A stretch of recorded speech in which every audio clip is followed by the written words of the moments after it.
Shqipëria, një vend i vogël me artistë të mëdhej, të cilët na kanë krenuar anë mban botës, por që fatkeqësisht të gjithë personat të cilët i kanë në zotërim janë të parë të cilët i shesin. Po flasim për Shpat Kasapin, artistin më të madh popullor në Shqipëri, i cili ndërroi jetë disa muaj më parë.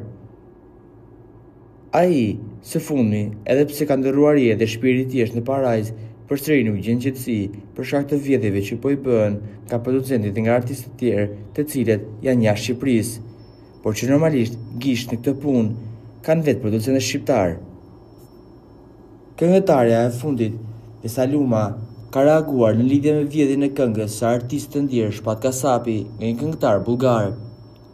Përmes postimit ku Vesaluma publikoi lajmin e vjedhjes së këngës Valle Kosovare, artistja shprehu indignaten e saj për shkeljen e drejtave të autorit, madje të një personi i cili ka ndërruar dhe jetë. Normalisht është një gjest shumë i turpshëm, por që lejohet nga gjithë producentët shqiptar për shkak se kanë përfitimet e tyre monetare. Normalisht reagimi i Vesalumës tregon edhe një herë se sa e korruptuar është Shqipëria.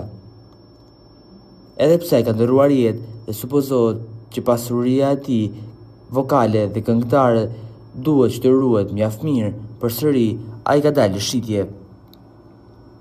Bashkëshortja e tij deklaroi se ai do të vazhdonte ëndrrën dhe publikimin e këngëve, por kurse nuk deklaroi mbrojtjen e këngëve të tij.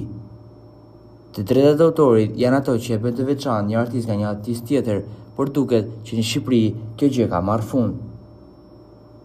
Shpat Kasapi njihet si nga këngëtarët më të njohur në Shqipëri, i cili ka pasur mbi 20 vite karrierë në gjithë treva shqiptare dhe si nga artistët popullor më të plotësuar.